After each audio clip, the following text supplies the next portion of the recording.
Well, guys, welcome back.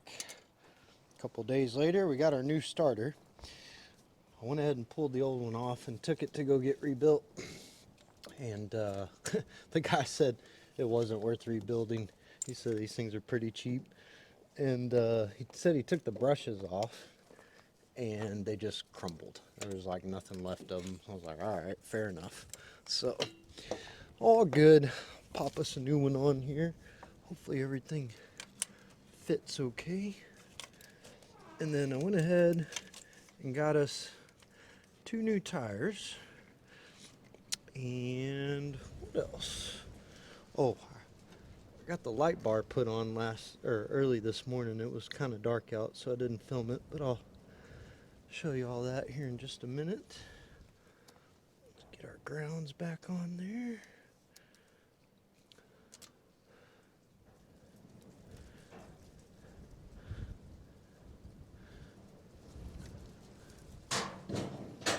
Oof, wind's picking up.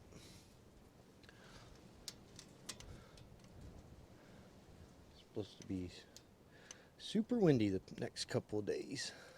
I feel like that's all I talk about is the wind. It's been very windy this late winter time out here.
All right, I think we're good here. Let's hook the battery up and see how we start. Okay, battery's hooked up. Let's maybe crawl in here and see if it starts a little better than it used to. Let's see here. On. Here we go. Oh yeah, way better. Oh, that thing just fires right up. That's a cold start. It's 60 degrees. Well, not that cold, but I hadn't started it in a couple of days. Let's give it a go. Woo! Very nice, very nice. Oh, I think we're in much better shape.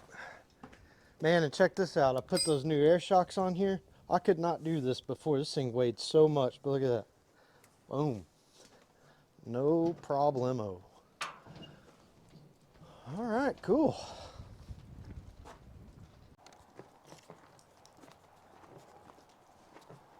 Let's get this tire on here before this thing falls on us.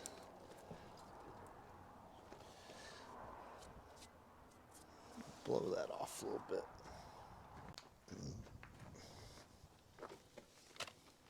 Get a little anti-seize on here. Just to make our life a little easier later down the road.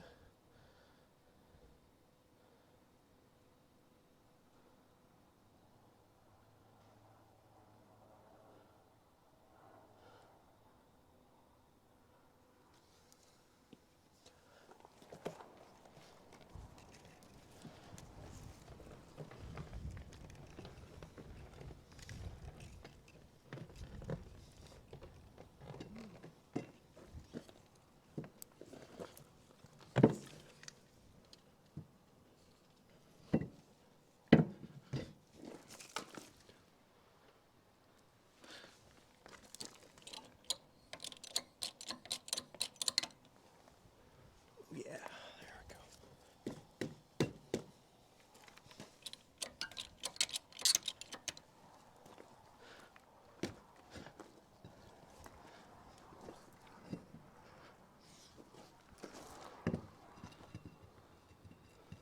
Well, these tires are not light. There we go. All right.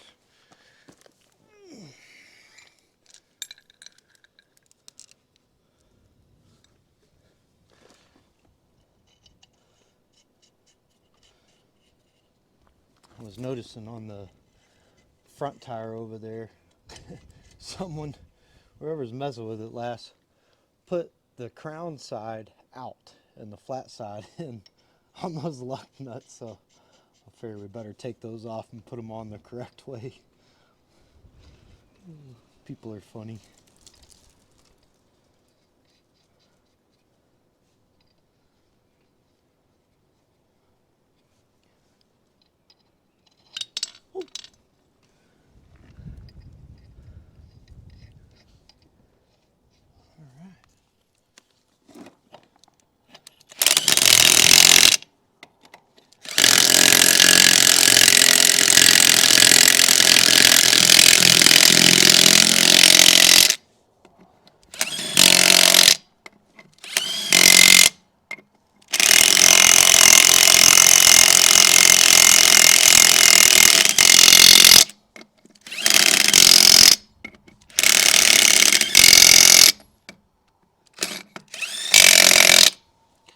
I know what everybody's thinking.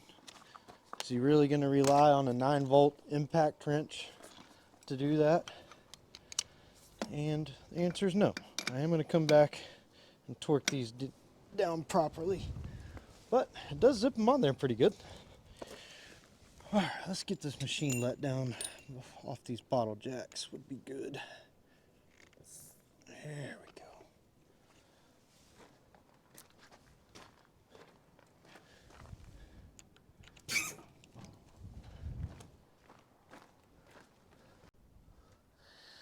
Guys, something I wanted to show y'all. I already mounted this little light, but I did want to show you wiring it up. So I'm a huge advocate for really, really good proper wiring.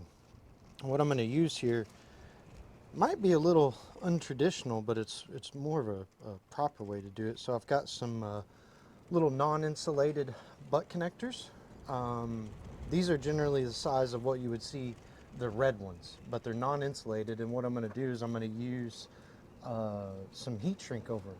But make sure that you get the heat shrink with the glue liner inside of it, because if you just get that cheap stuff, it over time it deteriorates, but that glue really keeps the water out. So, and then also get you a really good pair of Klein crimpers. These will do non-insulated crimps, but it'll also do insulated, but I prefer to use the non-insulated crimps even on the regular insulated butt connectors. Much stronger, better connection. So get that guy on there, give him a little crimp, and then let's slide our heat shrink on. Don't forget to do that, because that happens. Get your heat shrink on there. And these LED lights are polarity sensitive, so we've got to get our neutral and our hot, or not our neutral, our ground and our hot on the correct ones. And I already tested it earlier. Black was ground and purple was power. So just get you there.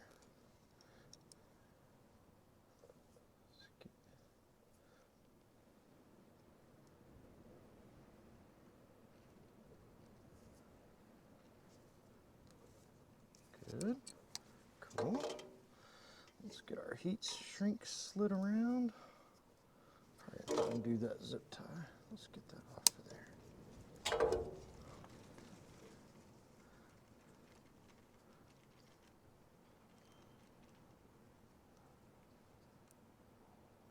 Okay. Get our heat gun. I prefer using the heat gun over a torch, personally.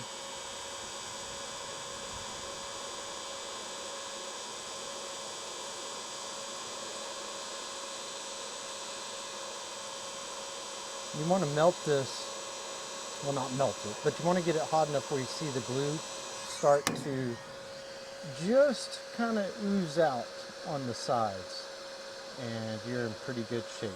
You don't want to overheat them, but you definitely want to get it hot enough to where that glue starts getting hot. That one just a little bit more. There we go. Perfect. That's really going to be quite tough to show you on camera because you can just barely see it coming out, but it did.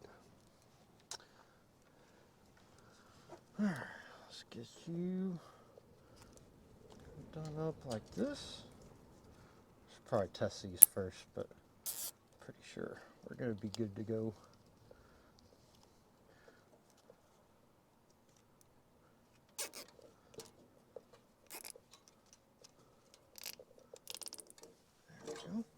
Kind of another little trade secret of wiring. When you're zip tying, if you'll notice that the way I zip tied this wire, let's see, how do I show this? This wire can't go back and forth. And then this side of it can't go back and forth. So your crimps, nothing's ever pulling on your crimps, right? If that makes sense, they're just there. So, and that's really a good way to do that. Probably could have shortened that up just a little bit. Let's stick one right here.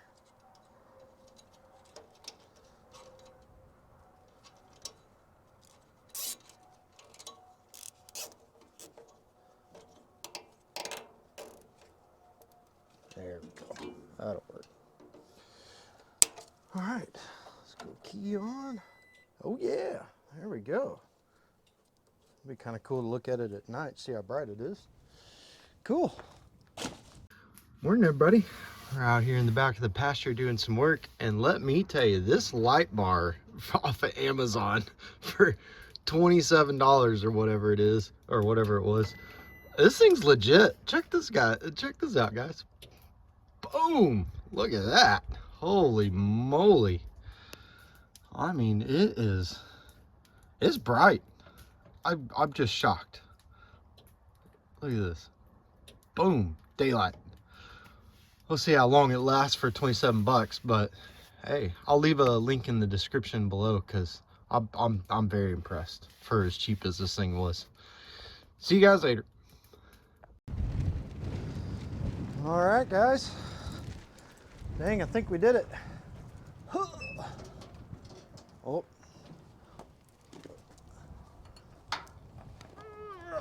There we go. Okay. Let's back this thing up out of here and give it a good bath. And then, we're just waiting on those 2 hydraulic lines, but I think we're usable in the meantime, so. Woo! Fires up nice.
Right, give her a good bath, and when we got some hydraulic lines, we'll finish up.